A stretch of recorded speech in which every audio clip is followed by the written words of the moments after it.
Muy buenas a todos, en este vídeo os voy a proporcionar 5 consejos para los que tengáis pendiente de ir al reconocimiento médico de la Policía Nacional. Veréis, no van a ser los típicos consejos que os pueden proporcionar en cualquier academia de oposiciones, de hecho algunos os van a sorprender y muchos son políticamente incorrectos, pero creo que os pueden ayudar. Para el que no me conozca, soy Roy Soya, policía y abogado especialista en recursos para el ingreso en la Policía Nacional y en su momento también fui víctima de una exclusión injusta precisamente en el reconocimiento médico. Así que sin más preámbulo, vamos con los consejos. Número 1, y empezamos ya con uno muy polémico. No lleves ningún tipo de informe médico el día del reconocimiento médico de la Policía Nacional. Sí, me has escuchado perfectamente, no lleves ningún informe. Veréis, yo no sé si alguno no ha comprendido que el día del reconocimiento médico es el tribunal actuante el que tiene que revisaros de arriba a abajo y comprobar si tenéis alguna de las causas de las que trae el Real Decreto 326/2021 por el que se aprueba el cuadro médico de la Policía Nacional. Y no seáis vosotros quien con los informes ya le pongáis en bandeja el no apto en el médico. Sí, y alguno me dirá: no, precisamente, Roy, es que yo llevo los informes para que no me excluyan en esa determinada causa. Y yo le diré: muy bien, sobre el papel eso es muy bonito y debería a lo mejor de ser así, pero la experiencia nos dice que el que vaya con los informes médicos por delante, excusándose de que en alguna causa pues no tendría que estar apto, etcétera, lo que va a pasar es que el tribunal médico, y si por tú habérselo dicho, te va a revisar al 200%, sea la causa que sea. Veréis, chicos, os voy a poner un ejemplo. Típico opositor, por ejemplo, que tiene una pérdida leve de agudeza auditiva, pero que aún así esta pérdida leve no le provoca ningún trastorno y además esta pérdida está dentro de los parámetros que todavía establece el Real Decreto para ser declarado apto.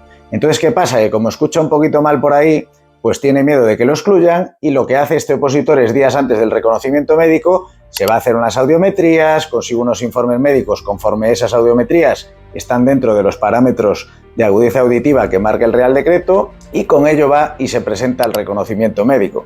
Pues bien, ¿qué va a pasar?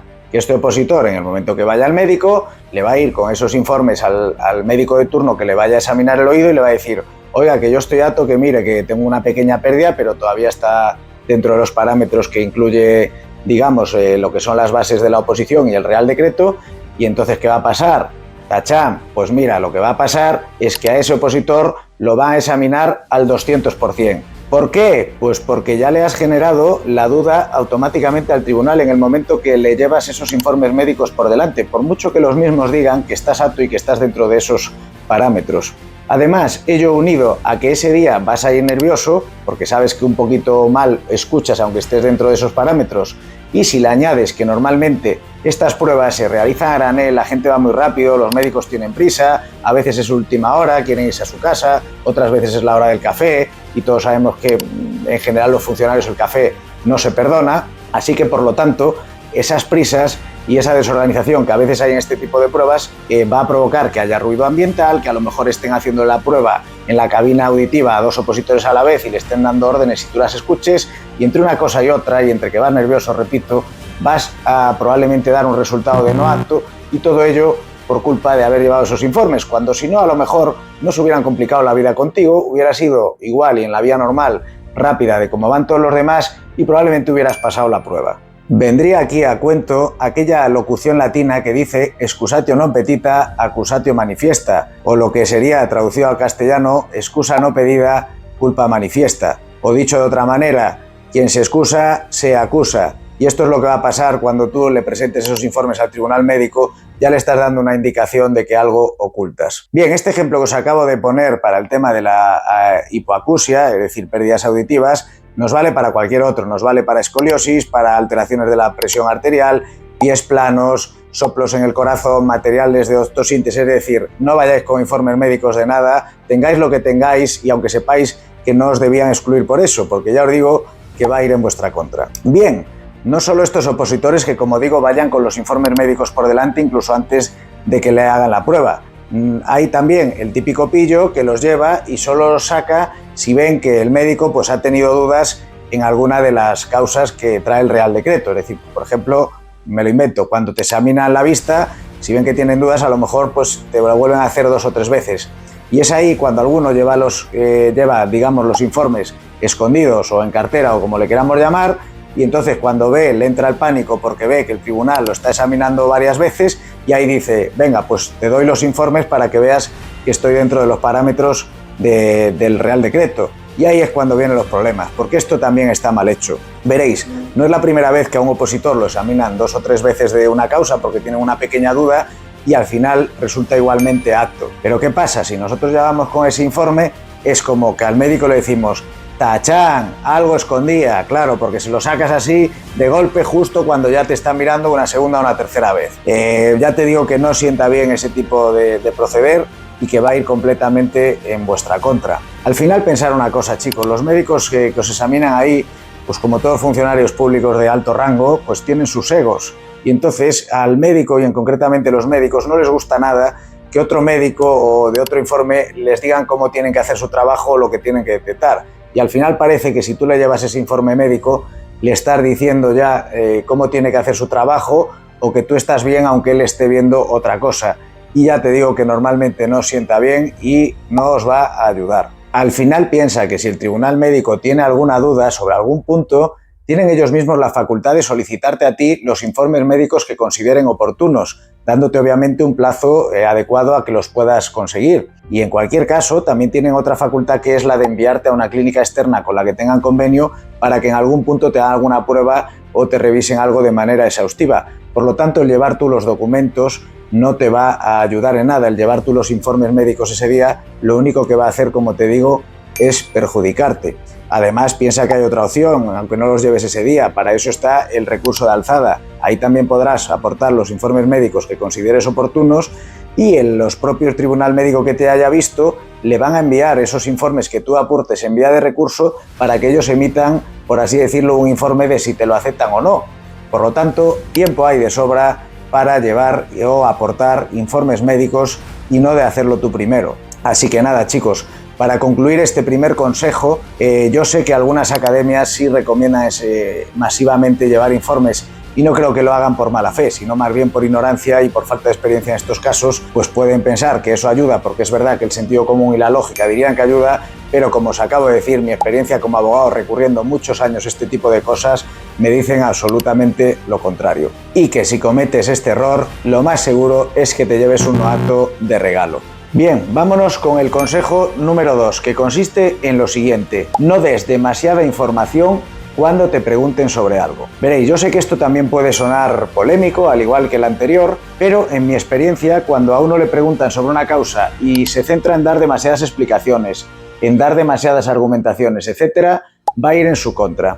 Al final, salvando las distancias, no deja de ser algo parecido a lo de aportar informes escritos, con la diferencia que en este caso le aportas tú el informe oralmente al médico, de palabra, oralmente, como le queráis llamar. Y, evidentemente, esto al final va a ir en tu contra. No me canso de deciros que quien os tiene que localizar la causa de exclusión, si es que la tenéis, es el propio tribunal médico, no vosotros dársela en bandeja, ¿vale? Entonces, llegado a este punto, ¿qué podemos hacer si nos encontramos ante esta situación? Pues bueno, hay trucos, hay trucos. Es decir, obviamente no vamos a decirle al médico, pues oye, tribunal, me acojo a mi derecho a no declarar. Bueno, pues porque además de quedar estúpido en el contexto en el que se produciría, totalmente iría en tu contra, ya te cogerían manía y desde luego, si te pueden excluir como vean los mínimos indicios, lo van a hacer por encima andar con chistitos. Pero bueno, quitando ya aparte el que podamos decir esa tontería de me acojo a mi derecho a no declarar, lo que tenemos que hacer simplemente pues es, por ejemplo, hacernos los sorprendidos, decir que la verdad que nunca te habían detectado nada de eso,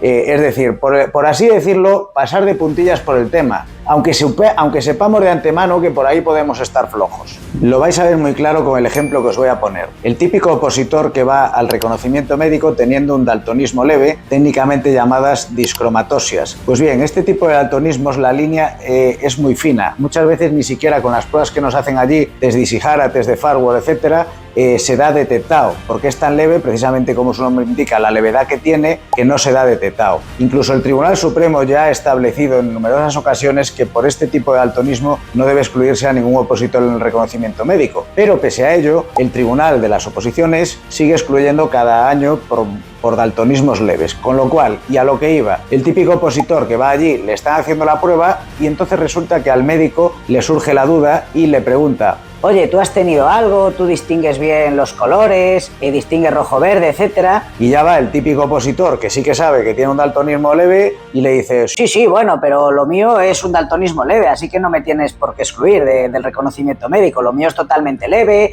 ya he hablado con un oftalmólogo, me han hecho pruebas y me han dicho que puedo hacer una vida normal. Pues bien, chaval, la has cagado. La has cagado, por decir eso ya la has cagado. Y te explico por qué. Si tú en vez de decir eso, cuando te pregunta el médico, pues lo que te decía antes, te haces el sorprendido, dices pues que tú en principio no tenías conocimiento de eso, que no tienes ningún problema, que distingues perfectamente los colores, como además así es, en el daltonismo leve es así. Lo único que no distingues es ciertas tonalidades muy levemente, pero no es que no distingas un rojo con un verde, porque eso obviamente ni siquiera yo recomendaría recurrir a una causa así, porque obviamente sería un peligro un policía que no distinga el rojo y el verde. Pero bueno, como te digo, si en vez de decirle lo que os comentaba y ya estás desvelando tus cartas o te hubieras hecho sorprendido, a lo mejor el médico ya se quedaba convencido con tus explicaciones y si había visto algo muy leve, pues ya lo dejaba así y te daba el acto. Pero como ya tú le has confirmado que sí que tenías, que ya te han revisado, que no sé qué, pues ya has levantado la liebre y ya te van a examinar al 200% y muy probablemente te den el no apto. Y es más, para ya ir acabando este segundo consejo, este segundo error que comete la gente, os voy a comentar que también después en los recursos contenciosos,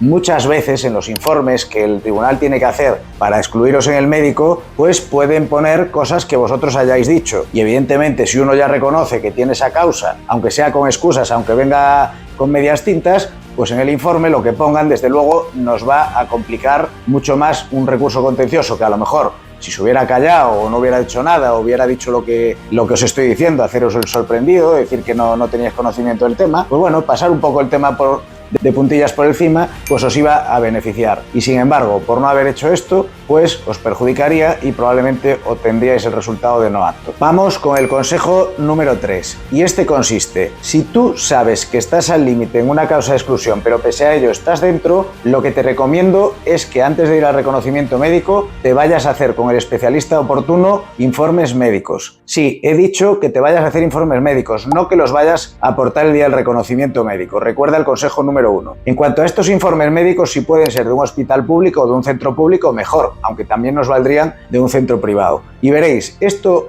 os lo recomiendo hacer porque hay dos motivos fundamentales. El primero de ellos es que tú mismo, al hacerte esos informes, vas a ir con mucha más confianza al reconocimiento médico, al comprobar que pese a estar al límite en una causa estás dentro. Por ejemplo, me lo invento, si tú tienes una escoliosis que tiene 13 grados, sabemos que ahora con el nuevo Real Decreto teóricamente se permiten hasta 15 grados, pues si tú te haces los informes con el especialista correspondiente y ves que estás en los 13 grados, sabes que estás dentro y sabes que no te deberían excluir. Entonces vas a ir con menos nervios y más confianza al tú mismo ya saberlo. Y la segunda razón por lo que hay que hacer esto es porque realmente muchas veces, si al final, por lo que sea, tienes la mala suerte de que a pesar de estar dentro, porque ese día pues no te hacen bien las pruebas por las prisas, porque las condiciones no son idóneas o lo que sea, pues nosotros siempre nos va a venir bien esos informes médicos que tú tengas ya antes incluso del propio reconocimiento médico para aportarlos ya sea en vía administrativa con el recurso de alzada o incluso en la propia vía judicial en el recurso contencioso administrativo en el caso de que fuera necesario interponer el citado recurso. Vamos con el consejo número 4. Este consejo no sería para poco antes de que te hagan el reconocimiento médico. Realmente sería un consejo para que lo tomes en cuenta desde el minuto 1 que decides presentarte a Policía Nacional. Y el consejo es el siguiente: cógete el Real Decreto de Exclusiones Médicas de la Policía Nacional y vete a un centro médico con él, a que te haga un chequeo exhaustivo. Con esto lo que vas a conseguir es que si por lo menos incurres en alguna causa de las que allí contempla, que sea totalmente excluyente, que además la veamos como inviable de recurrir en la vía contencioso administrativa, pues por lo menos vas a evitar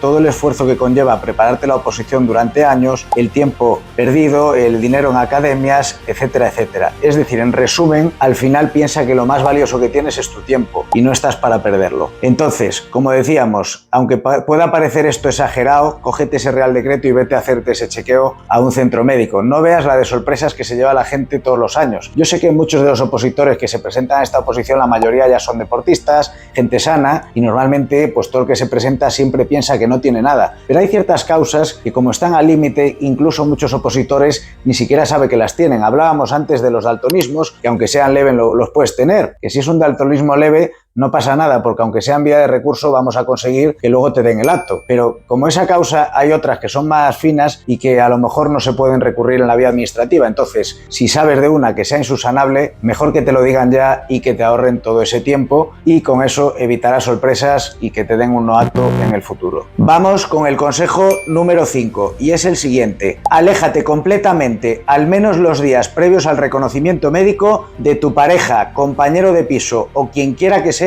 si fuma cigarrillos de la risa en tu casa. Esto parece que es una broma, pero os lo digo completamente en serio. No es ni el primer caso ni el segundo que me encuentro con un no acto por culpa de este asunto. Veréis, el tema es el siguiente: la inhalación del humo de la marihuana en interior puede dar positivos en THC, ¿vale? Es evidente que la concentración tiene que ser muy alta en ese piso, pero bueno, si se fuma en interior y uno está con esa persona que puede estar fumando ese cigarro de la risa en el salón, al final indirectamente va a inhalar ese humo. Con lo cual, si son en días previos al reconocimiento médico, puedes tener un problema gordo y dar en la analítica un falso positivo en THC, pero que aunque sea falso porque tú sabes que no has fumado, pues vas a tener un problema porque te van a dar el no acto. Por último, y como consejo extra, aunque más bien es sentido común, vete tranquilo a la prueba de reconocimiento médico y especialmente duerme bien el día anterior. Dormir las horas suficientes es fundamental y hará que en el día de la prueba baje tu nivel de estrés y de ansiedad